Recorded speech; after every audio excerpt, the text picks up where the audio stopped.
Dan Berger is the author of the James A. Rawley Prize-winning Captive Nation, Black Prison Organizing in the Civil Rights Era, a reevaluation of 20th century African-American activism through the prism of mass incarceration.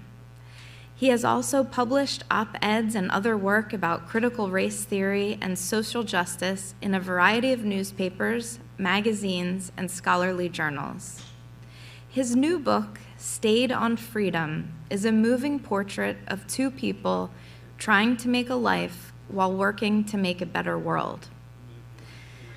Alongside countless organizers and activists, Philadelphia's born and raised Michael Simmons has fought for social justice and human rights for more than 50 years, including more than 2 decades as a human rights organizer, both with the American Friends Service Committee and independently. This evening, they will be joined in conversation with Robert Saleem Holbrook, Executive Director of the Abolitionist Law Center. Please join me in welcoming our guests to the Free Library. Thank you, everyone, for that round of applause. I'm really honored to be up here on this stage interviewing you too. Dan, me and you go back from when I was incarcerated. I've always found your books profound. I've always found them not just insightful, but organizing tools. But after reading this one really like I would say tops them all. So I have a question for you both, and Michael, we're going to get to talking about you and your history and your family's history in a minute. I have a question about the title of the book, Stayed on Freedom. How did you come to that title, and then what does it mean to you both? Yeah, thank you, and thank you all for being here. What a true honor to be back in Philadelphia and to be at the Free Library. The goal of the book and the point of the book is to really recognize that the struggle for social justice, struggle for liberation is an ongoing one that involves many people over a long period of time across many geographies. And so often when we tell the story of social justice, we limit it to particular time periods or particular organizations, and we miss a lot of the dynamism. We miss the fact that some people who were part of one organization in one period were also trying something else in a different moment. And so this book is an attempt through two unheralded long-distance runners in the fight for social justice, Michael, who's here with us tonight, and his lifelong friend and comrade, ex-wife, and co-parent, Zoharah Simmons, who I first met when I was 18, and we both started at the University of Florida at the same time. And so to me, right, Stayed on Freedom names that sense of ongoing commitment and ongoing experimentation that is required to make social change. Yeah, well, that is how I view it also in terms of Stayed on Freedom is, quite often people go through periods of activism, particularly when they're young. And it happens a lot of times in the university and without. But then they move on and develop their lives and kind of stray away from social causes. And the thing that I'm most proud of, and I'm sure Zoharah is too, is that we never left, that we considered our life one of struggling for human rights. And so that it took many forms, took many shapes. It took us places that we had no imagination of. In fact, I've been to places that I didn't even know about until I was in my 30s. So that Stayed on Freedom was an apt title for, I think, a chronicling of our lives. And I would like to just mention one thing. Because I'm from Philly, I was just telling someone that I went to elementary school not far from here, 26 in Thompson, a place called Robin Morris. And my mother, and we had a small library, and I can recall my third grade teacher coming up and saying that she needed to take me down here to get a library card. So I got my first library card here when I was 8 years old. So I just wanted to say that. You know, when I think of the title, the first thing that comes to mind is State on Freedom is a destination. It almost sounds like a compass. And reading the book, it sounds like that's what your life was about, staying on destination toward freedom, toward liberation. You know, a lot of people, when they write books, they name drop, right? But I'm just going to go through a few names in this book, right? James Foreman, Vincent Hardin, Bob Moses, Fannie Lou Hamer, Ella Baker, John Lewis, Andrew Goodman, a martyr of the movement, Malcolm X, Muhammad Ahmed, Max Stanford. A lot of people don't know him as Muhammad Ahmed, you know, a giant. Ron Karenga, Louis Farrakhan when he was Louis Walcott, right? You know, and I'm going to talk to you a little bit about that too, that nation history, because that's a history that I share as well. Could talk forever about all of these folks, but you are actually in space, in organizing space, in movement space. So for Philadelphia, right? Philadelphia is a city that a lot of people don't know. Max Stanford ran what really, you know, was part. This city was like one of the major hubs of RAM. You talk about the Black liberation culture in Philly. Can you just share with us a little bit about that organizing history in Philadelphia, particularly, and not to put your age out there, the you know, Black Power movement, because we all know the Black Panthers in Philly. We all know the Black Unity Council, right? Well, not all of us, but a lot of us that are versed in that movement history, but we don't know a lot of the generational work that was going on 20 years before 1968. So can you talk a little bit about that? Yeah, for me, it really is a convergence of things that in 1960 I was 15 and moving around the city trying to find things to read about African Americans. And go back in those days, there was nil. And I happened to look up on a bookstore in West Philadelphia at the time called the New World Bookstore. It was owned by a African American communist by the name of William Crawford. And when I met him, it was like a convergence of spirits. He was much older, and he would just sit me down and tell me about the organizing that had gone on, not just in Philadelphia, but in the Northeast. He talked about Paul Robeson, who he knew personally, W.B. Du Bois. He would give me books to read about African American history, so that started me on a search. And from there, a couple years later, I met Muhammad Ahmed, who was known back then as Max Stanford, who was a founding member of the Revolutionary Action Movement. He started telling me about Marcus Garvey and just things that I had not learned in school, so that I began to be engaged in the organizing tradition of Philadelphia. And my first public demonstration was 2 blocks from where I was living at Strawberry Mansion, what is now high school, I guess, when Cecil B. Moore organized a protest demonstration attempting to get African Americans more jobs in the building trades. So that I was really young, inexperienced, didn't really know much, and but was just seeking a way. And then the newspapers were talking about the Freedom Riders and the sit-ins, and I was just excited about it, but I had no way of knowing how to join it. But I knew that one day I would figure that out. Thanks. And there's a funny story in your book where you talk about Muhammad Ahmed telling you about Marcus Garvey, and you was like, yeah, I got to go fact check this. And I remember when I learned about Marcus Garvey, and their membership was 5 million. I went back like, man, why ain't I hear about this in school? Let me go, and I read it, and it blew my mind. Dan, you live in Philly. You know, you're a historian, a radical historian. What does Philly mean to radical social movements, radical protests, radical liberation movements, not just in the United States, but also from a spirit of internationalism to you? Yeah, I mean, I love that we're all in conversation. You two both as sort of children of Philadelphia. I lived here a while ago now, but I lived here for about almost 10 years.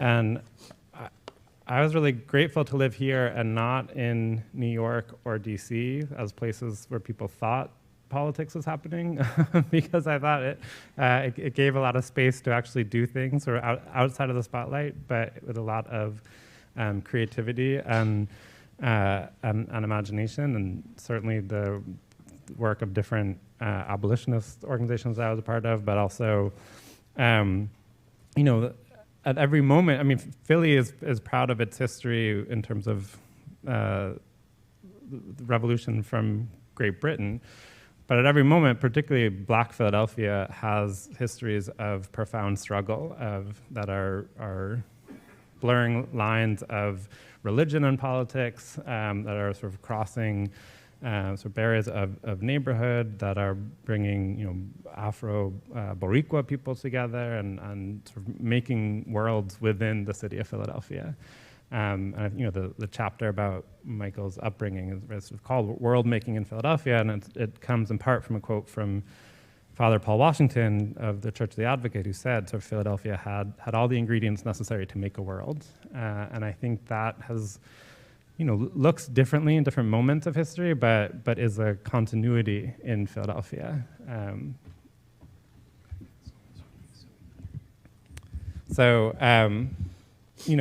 One thing, Philadelphia is a supporting actor in this book, right? It's a character in the book.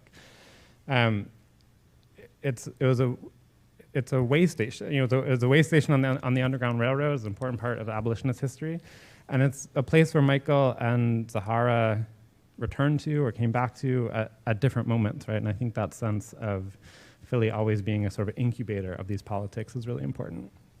No doubt, no doubt. I have a question for you about your time in Atlanta. You organized with Project Atlanta, and it was SNCC's first entry into urban organizing, and was based on SNCC's organizing method of organizing around people's needs. And there's a section in there where you state that the maxim of organizing still held true: meet people where they are at. When you look at the contemporary Black liberation struggle, but also, social movements, even in this age of, like Instagram organizing, that's just like a total different way of organizing, right? Do you think that maxim still applies today? Are movements actually meeting people where they're at, particularly within our communities? And I like to call them the non-gentrified areas. I ain't talking about the progressive areas of West Philly and these other areas where we're at. I'm talking about the Badlands. I'm talking about the real Black Bottom. I'm talking about everything west of 52nd Street, right? Our movement's actually meeting people where they're at in those areas.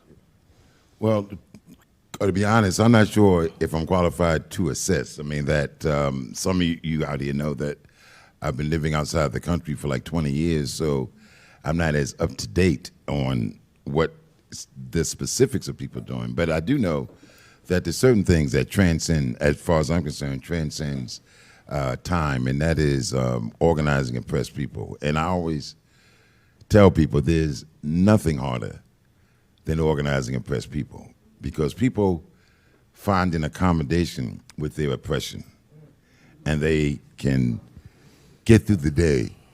And people might say, well, it's bad, but what you're saying could make it worse. And it's always true. It can make it worse. But, and my view is, as the lottery tells you, in order to win, you got to be willing to lose. And that, like, I think that that people confuse mobilizing with organizing. And mobilizing has a role and is key, but it's not the goal. The goal is to change people's lives, and the goal is to have them change their lives. Because it's not, the issue is not me being a savior. It's me saying that you have the power to do that. And that is the catalyst that I think those of us who are organizers should be moving around. And that, so to that degree, I'm not sure how much organizing, frankly, is going on. I mean, I see the news on television, and I'm not in touch with people, but I'm convinced, particularly in Philadelphia, there's just a strong tradition of neighborhood organizing. And that, like, I'm convinced that it's still going on. One of the issues that I think is, or things in terms of African Americans, is we have to organize virtually around every single thing in terms, I'm like a stop sign, so that our children can go across the street. The house that my parents lived in, that is on Huntington Street, and and there's a school directly across the street. From 31st Street to 33rd Street, there's no stop sign, no light, no anything.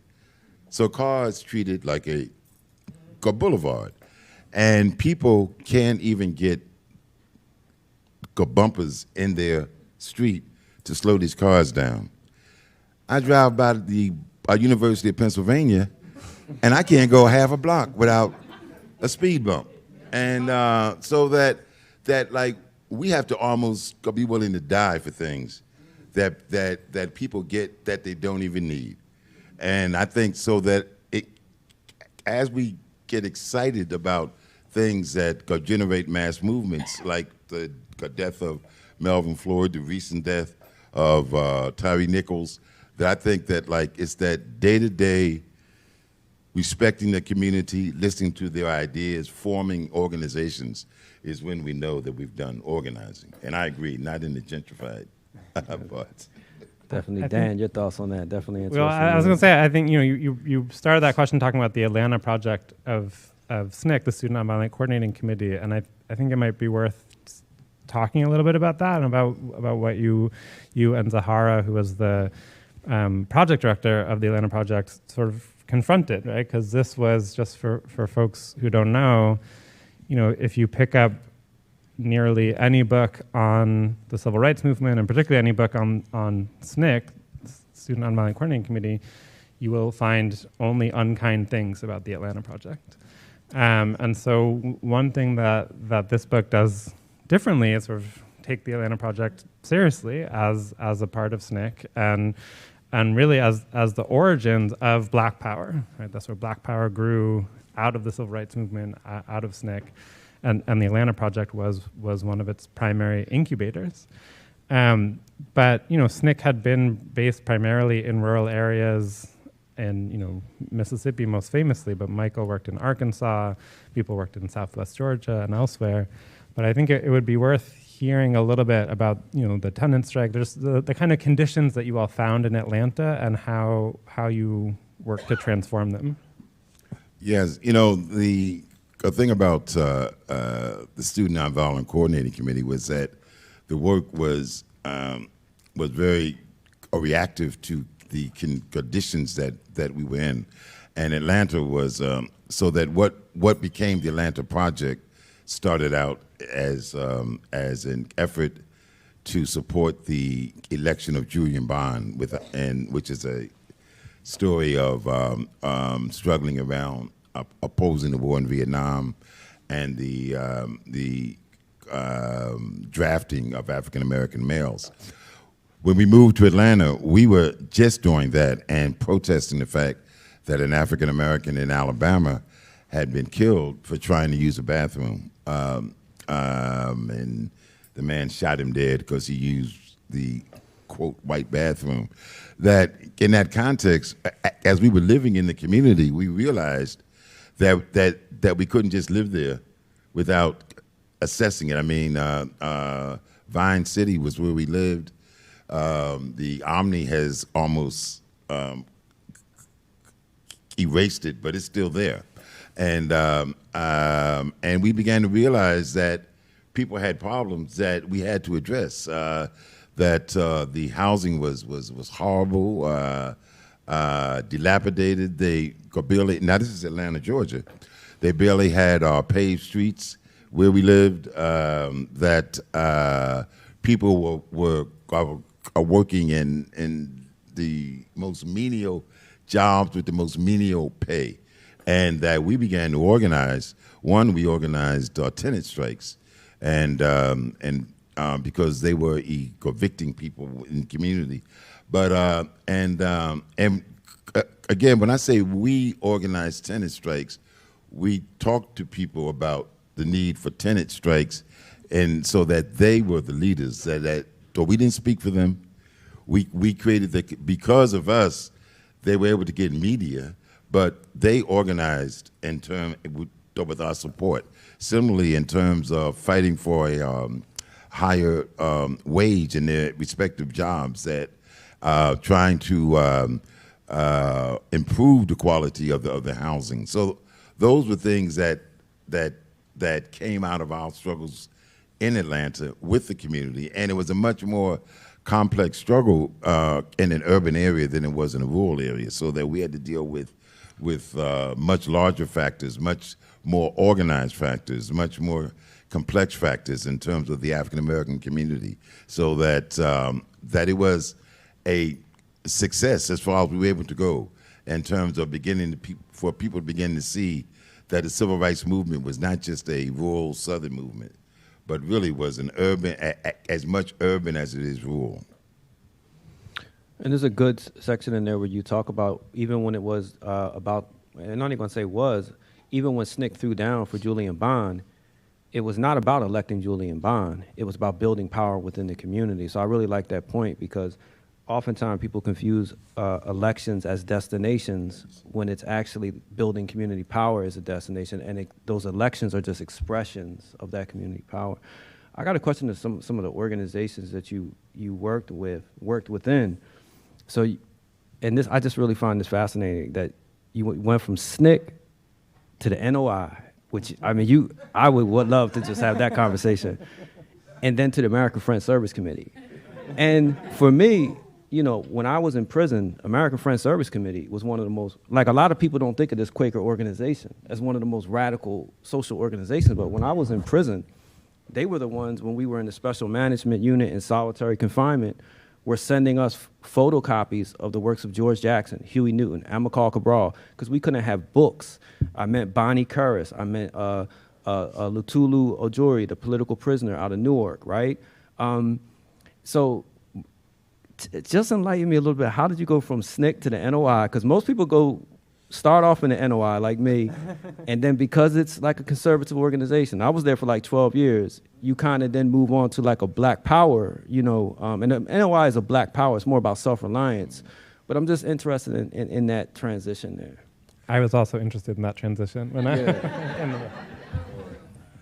Well, I mean, that's a long story, but oh, sorry, the Nation of Islam. That we were constantly on a search. I mean, we were constantly on a quest. We were looking for people with similar ideas, and quite often in almost any organization that you're engaged in, unless you started, there are parts of it that you don't necessarily agree with. And you try to assess the that which you agree, that which you don't.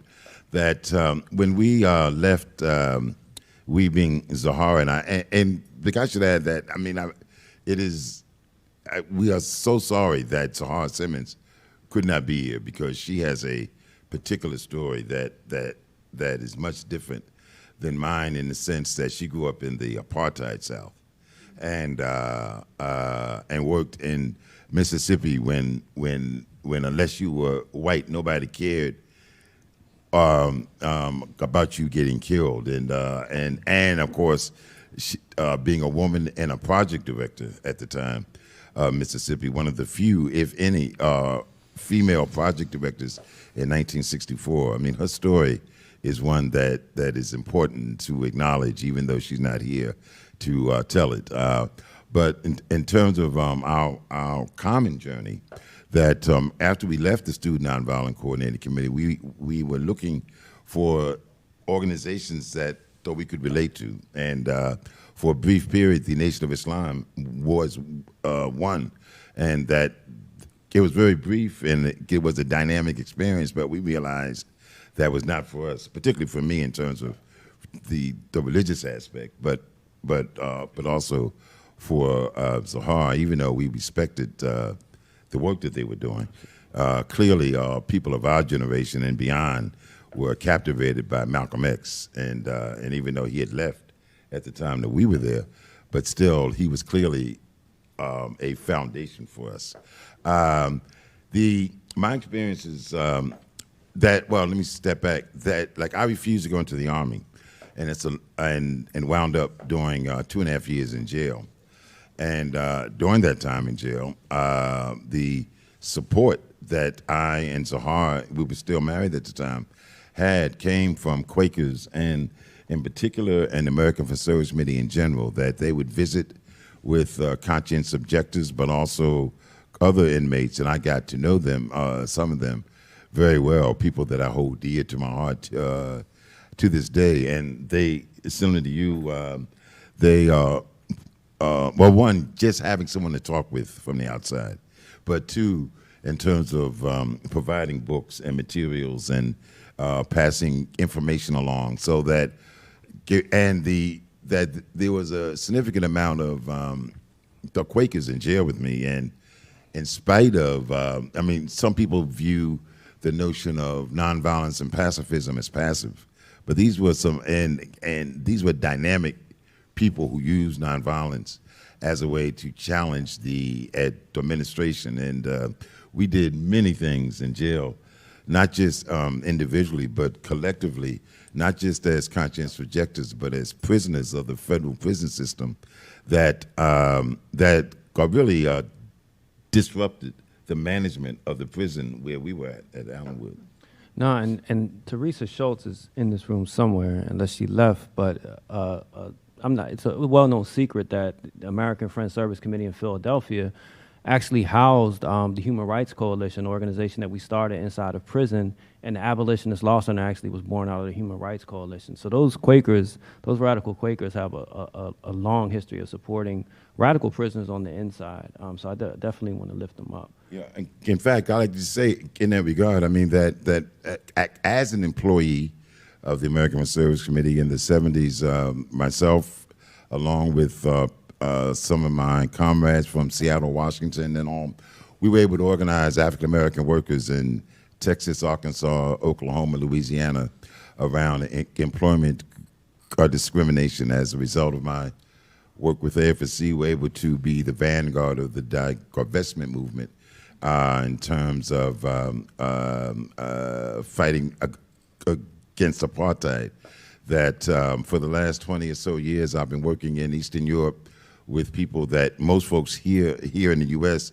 know as gypsies. They're Roma is how they're categorized in Europe, or how they self-describe in Europe. So that all those experiences came out of my relationship with Quakers, and I doubt if most of them would have occurred, frankly, had I not met both Quakers and the American Friends Service Committee. Yeah. No doubt. No doubt. Also, too, one thing about the nation, it can provide some stability. When you look at like the organizing spaces on the radical left, and you see something like the nation that has a very structured, for a minute, it could definitely be something that you could cocoon yourself in. I want to talk about Zoharah, because there is a section in here, Zoharah, sorry, where that really struck me to a spirit of internationalism, and I definitely could see how it's related to growing up in the Jim Crow South, where in the mid-early 60s, she was involved in having SNCC raise awareness against South African apartheid. Now, this was a decade before Soweto, the Soweto riots. So, like, for people who don't know history, like, it was the 1976, 74, 76 riots in Soweto, South Africa, that really blew South Africa on the international stage. But here she was in the mid-60s, organizing in the South, saying that not only should we condemn American segregation, but we need to be condemning South African apartheid, making that connection. For you, someone living in Europe now, how much did internationalism play a part in your journey, right?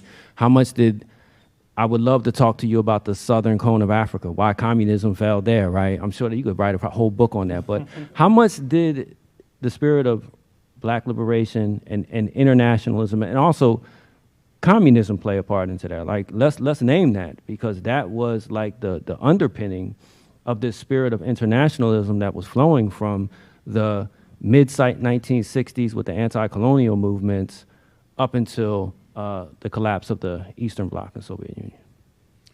Well, the thing about the African-American struggle is that if you look at it in terms of the mainstream media, it's really put into a very narrow political context. But if you look at African American history, I mean, you see that even going back to Frederick Douglass, was talking about international issues. That W.B. Du Bois was one of the was the founder of the Pan-African Conference movement that led to people like Kwame Nkrumah and Ezekwe of Nigeria, Jomo Kenyatta, in terms of fighting for African independence. And that Malcolm X was clearly, the last couple of years of his life, traveled the world trying to get the UN to take up the issue of U.S. apartheid as an international human rights issue. William Worthy, a journalist who wrote for the Crises magazine, the magazine of the NAACP, was talking about Vietnam in the 50s.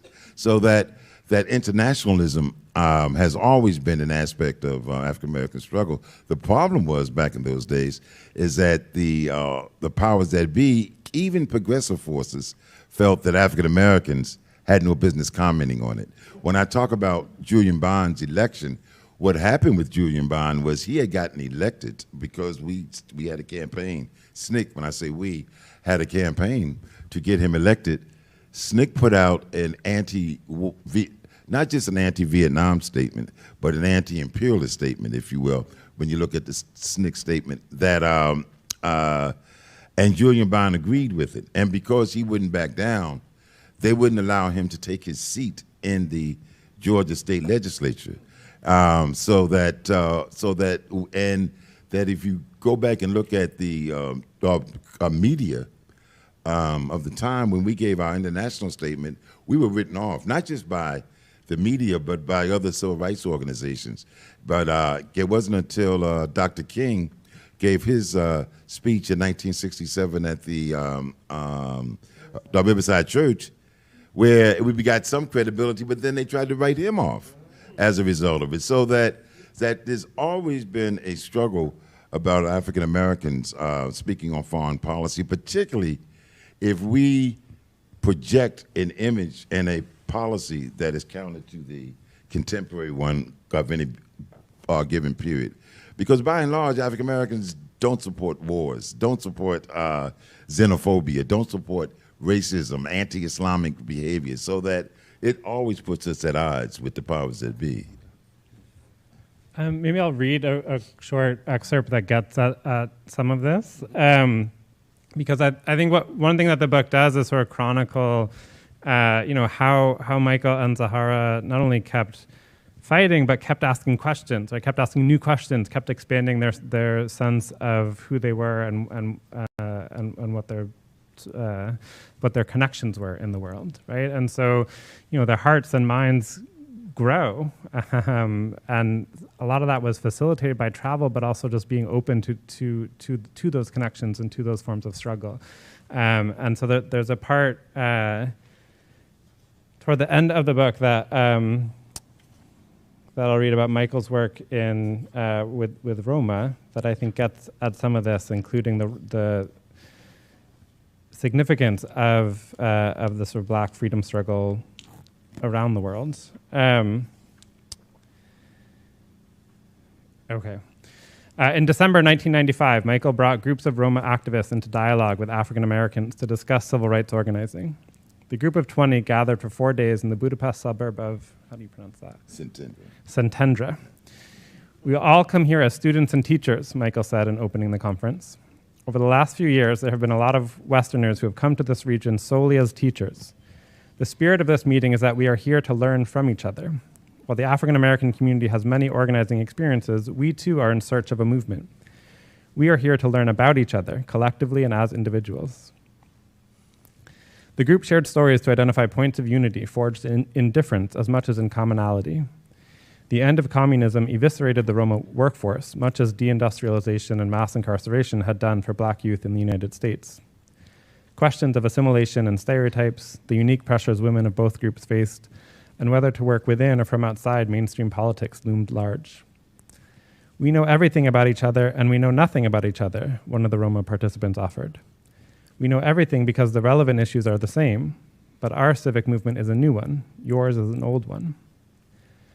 After a day of heady discussion, the group celebrated with a raucous party in a working-class Roma neighborhood.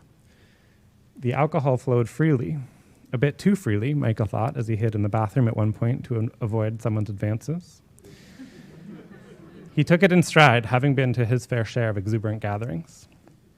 The next day, the Roma at the meeting apologized. It's no big deal, Michael reassured them. Still, they insisted on bringing the group to meet middle-class Roma. We are not all like that, someone said of the previous night. But Michael saw it differently. We are everything, he told them. It's not this or that. It's this and that. When Roma pined for their equivalent of Martin Luther King, Michael tried to tell them, you are Martin Luther King. There was no leader to save them. They needed a movement. The process of liberation is as important as being liberated, he told them.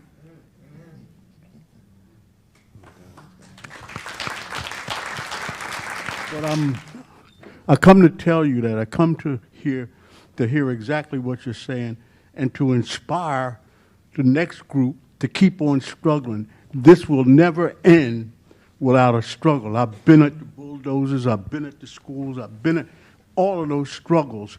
It will never end. They're not going to give up easy, and if you don't fight, it's all over. Thank you. Thank you. Good evening, everyone. My name is Asantua Nkrumah Toure. This is a great panel, and I'm really happy to be here to see you again, Baba Michael, your daughter, Aisha, who I've known since before her film came out. This is really great. And shout out to Sister Zoharah. My question is, and I can never thank you, Michael, and your generation enough. I've met several SNCC members, you know, my big brother Kwame Ture, met several Panther members over the years, but I can never thank you all enough for what you taught me about other people in struggle and international solidarity. In particular, you had some Japanese comrades as members of SNCC back in the day, one of which was Ed Nakatowazi, who lives here in Philadelphia. Is he here this evening? Is he not here? He's not here. I learned a lot from him. We had a conversation a few years ago, learned a lot from him. I also appreciate you all taking a courageous stand in solidarity with Palestine and being against Zionism. And now we have BDS growing all over the world. What's your reflection on how you built that international solidarity? And thank you again. Well, you know, it varies from time to time, but one thing is we took advantage of students who were at various universities in the country. I mean, that virtually every university these days has international students, and while it wasn't as many perhaps when I was in school, but they were still international. So that was clearly one. I mean, the other is really to educate yourself. I mean, they really have to do some reading to find out what issues should be prominent in any particular struggle, and that always understand that solidarity is not leadership, that people will determine what they do. What I try to do is to make the space for them to make that determination, so that during the anti-apartheid struggle, for an example, there were various liberation movements. It wasn't just the ANC, there was the PAC, there was the Black Consciousness Movement, and people used to put pressure on me to say, you know, to pick. And I said, no, I mean that within a political parameter, it's on them to choose who they want to lead. It's on me to make the space that allows them to make that choice. And that's how I see that solidarity. Yeah, thanks so much for talking. I really enjoyed this book. I read it recently. And yeah, your life was so fascinating. It's such a great book that you put together too, so thank both of you. One thing that I thought was interesting was sort of the like sort of story you tell about kind of the transition from, you know, activists becoming, you know, workers for nonprofits in a way that sort of happened a lot in the 70s and 80s, I guess. And I wanted to ask you about that sort of transition for you, sort of becoming, you know, from being an activist to being, you know, someone is paid to be an activist, whose job is being an activist, and that sort of, that transition. So, because I thought that was interesting. Yeah, it's not planned. I mean, that like when you look back on things, it tends to look like, you saw this and you saw that, and in fact, it's very pragmatic, very incremental, and you're responding to situations. So that in most of my employment life, my job was administrative. I was never really, except for SNCC. And we're talking about $10 a week in SNCC, by the way. But I was never paid to be an activist. But I know that that for me, I cannot just sit behind a desk and do that kind of work, which needs to be done. But I'm just saying that's not for me. So that in virtually every job that I ever had, or every role I ever played, I should say, that I found a way to be engaged in the in activism. Now, sometimes part of my activism was in the circumstances of writing reports or trying to raise money, but I was never content to just provide support and not be engaged. I used to work for a dynamic organization here in Philadelphia. Some of you know Crisis Intervention Network that worked in the city. In fact, to me, it was I've never seen an organization that dynamic in Philadelphia during my lifetime. And even there, my job was administrative, but like I was always engaged with the people, I guess we'll call them field staff, who were working directly in the neighborhoods. That like I just had that motivation. Years ago, when I started working with the American Friends Service Committee, again, my job was a very highfalutin title without even going into it. But what wound up doing was organizing workers in places like Monroe, Louisiana, Shreveport, Louisiana, Tyler, Texas, Pine Bluff, Arkansas, so that, and I mean like knocking on doors, going to churches and things like that, so that's just my own personal proclivity, I guess, is to be engaged on the ground.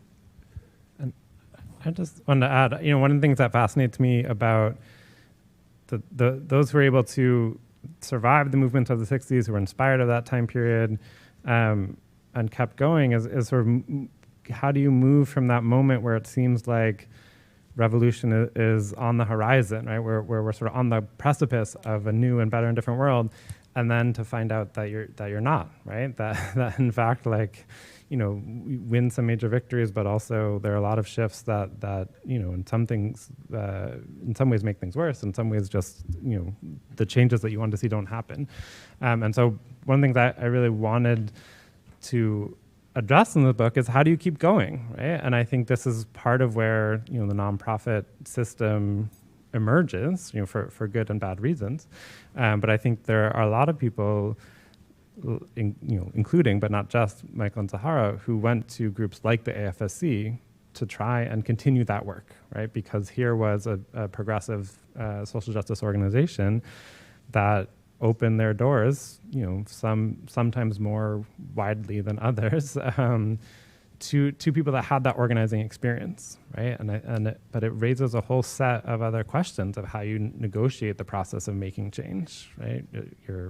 You're salaried. These organizations are trying to, reproduce themselves and make sure that they endure in ways that, more radical groups don't have that same kind of motivation. So I think that question was really, hovering for me a lot in this book. And one thing, too, I do just want to say, too, we should name, too, that in that transition period in the 70s, like, we have to name state violence that played a part in moving a lot of social activists and street activists who were part of the Black liberation movement into the nonprofit space, because literally they were being killed, they were being falsely imprisoned, they were being run into exile, they were under siege.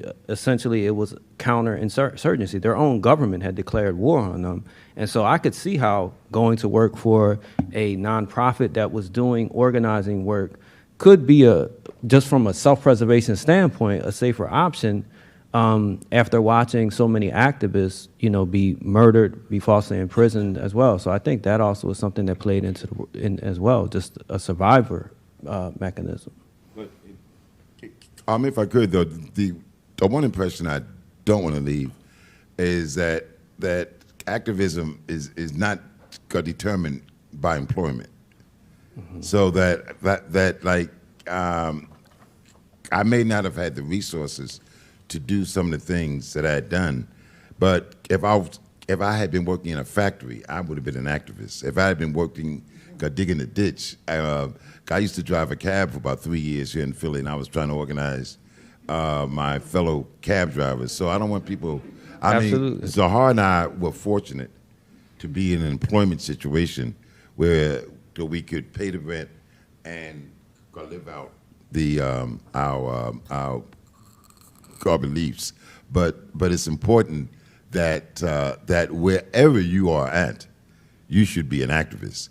As I tell people that, when young people I've spoken to over the years say, well, what can I do? Where should I start? And I always say, start where you're at. Wherever you are, in your school, in your community, in your church, somebody's getting jerked around that ain't supposed to be getting jerked around. And you work your way out. I mean, I didn't start out thinking about South Africa.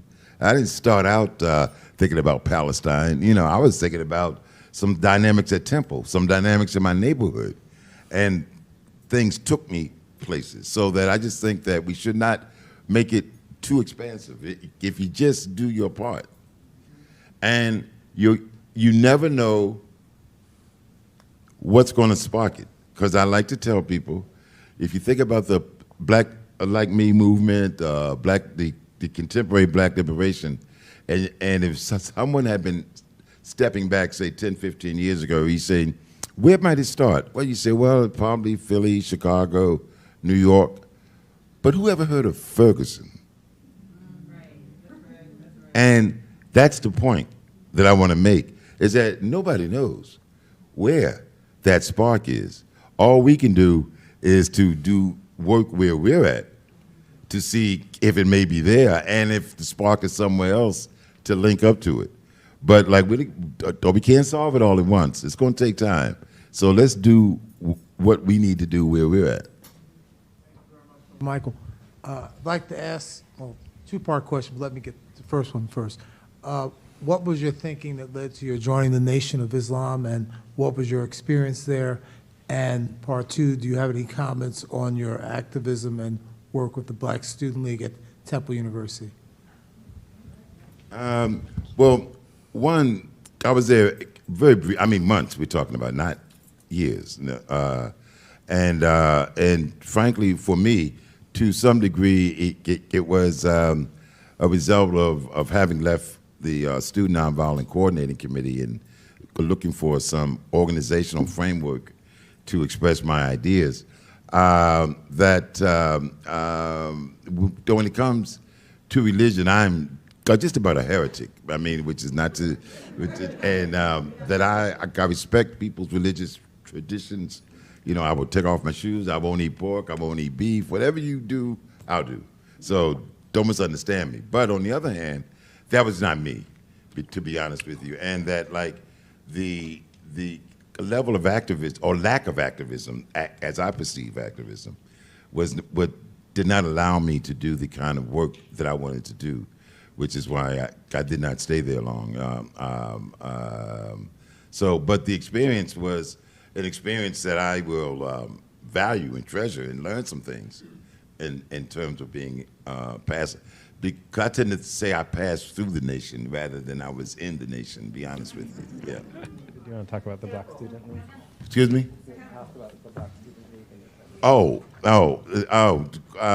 Gosh, that's a long story. The Black Student League at Temple. I like to say, in fact, some of the people in the room here were both my colleagues and mentors in terms of organizing what is now the Black Studies program at Temple University. One of the significant things we did that I think from an organizing approach was we were able to unite the Black student organizations in one organization called the Steering Committee for Black Students, so that it involved every Black organization on campus. And we were able to engage people at various levels of work, because some people just are not going to do the things I'm going to do, but they went to school to become a doctor. So we say then mentor this student who's studying biology. That's all you have to do. You don't even have to do anything else, but just mentor that student. That's part of the struggle, as far as we were concerned. We were able to develop a communications one, what we call our theoretical journal, Maji Maji, based on a struggle in Kenya during the Independence Days, the name of it, and the Black Torch, which was a community newspaper. And we tried to stop, I know I had no idea the forces that be that we now call gentrification, but we tried to stop the expansion of Temple University into North Philadelphia, and at best, we may have slowed it down a little because they won that one, or winning that one, I should put it that way. But nevertheless, that what the experience of that Temple showed me again was Black power in action, because when people say what's black, it is you determining what you can do, what is possible, and that I tell people, well, when you start a social movement, and like I saw this in South Dakota years ago, working with the Native American movement, that things come to the fore that you had no idea were there. Resources, people who you ignored become leaders, people who find a space for themselves.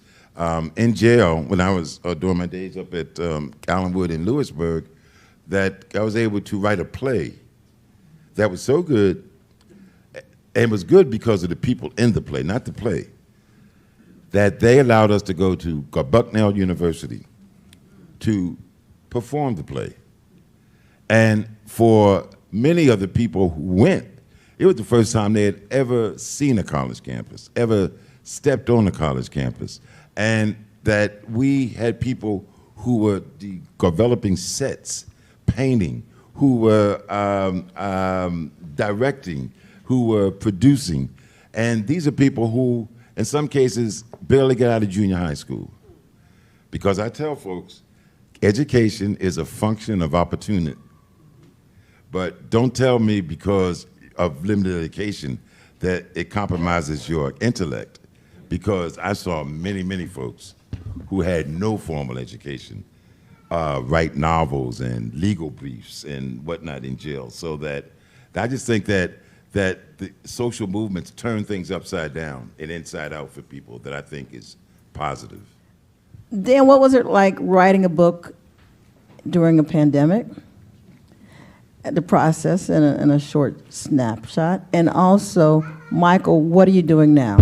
I know as long as there's breath in you, you're still an activist and you're still doing the work. So I like people to understand what work you're doing now. Thanks. Mm-hmm. Thanks for that question. I also just want to say when people are asking, Michael for some of these reflections on some of the organizations he was a part of, that it's all in the book. So I want to just be sure to make that clear as well. Michael was, when we started the book, Michael was in Budapest, Zoharah was in Florida. So I feel proud to be an early adopter of Zoom pre-pandemic to do some of our interviews.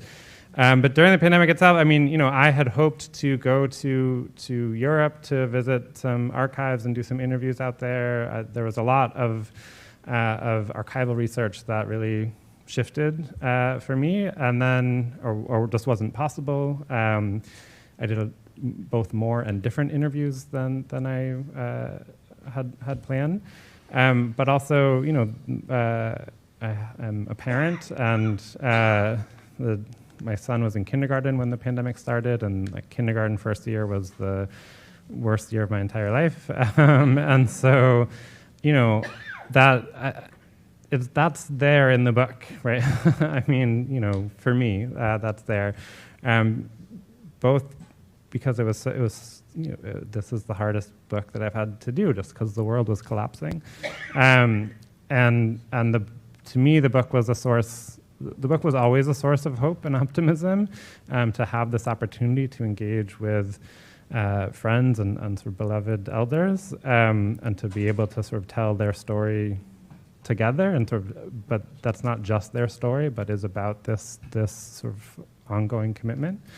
And then also to write it, as a parent, and thinking about the kind of world my kid is growing up in and kids are growing up in, and what sort of world that they, what I want for them, right? And hope the sacrifices that they shouldn't have to make, but the world that they have to live in. Yeah. With me, since the pandemic, and then we were living with my son in Atlanta, and moving back to Philly, then having to go back to Budapest and move out, that my life has been in total disruption. In fact, the book is one of the stabilizing aspects of my life right now. But the one thing though that my wife and I helped to start a refugee organization in Hungary. It was the initiative came from a Sierra Leone, the refugee in Hungary, and it started 9 years ago. It was called Mig Help, the convergence of words, and now it's called Next Step. But and so that is the most political work. And my wife and I spent time in Hungary this year working with refugees from the Ukraine. The stable group of refugees that come in are from the third world, Africa and the Middle East primarily, although Asia also. But because of the war in Ukraine, had to incorporate those refugees into the work so that, without going into the politics of Hungary, just think of as Trump light in terms of the politics, so that the work we do is surreptitious. We can't publicize it. We have to do it without the government. I'm sure the government knows about it, but we try not to publicly embarrass the government, which causes me pain. Some years ago, like over there, like I tell people, there's a lot of African Americans here in the U.S. with a deep voice, but in Budapest, I'm the man. I mean,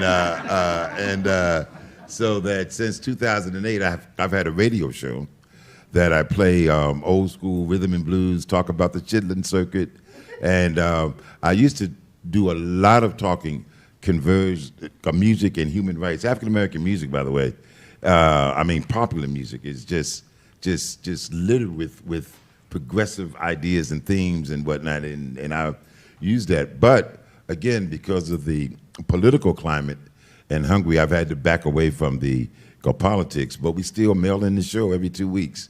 It's called Soul School, and you can listen to it if you want to find out about how to hear it. Going back to the beginning days, my wife is the technical assistant. We call her DJ Wonder Woman, and I'm the professor. So that sums it up for now. But I do hope, though, because I was talking, Dan and I spoke at Temple University today at a class, and I am really looking forward to engaging some of these young minds out here who are doing all sorts of creative intellectual things that I never even thought about. A round of applause.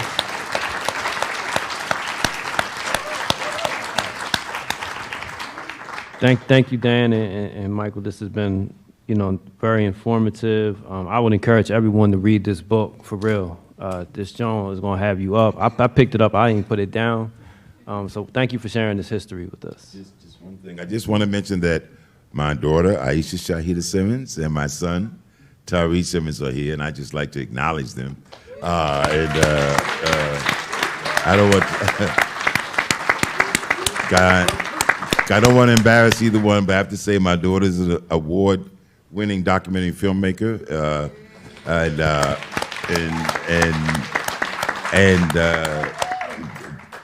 Tyree is known as DJ Drama. So, okay, that's all. Thank you.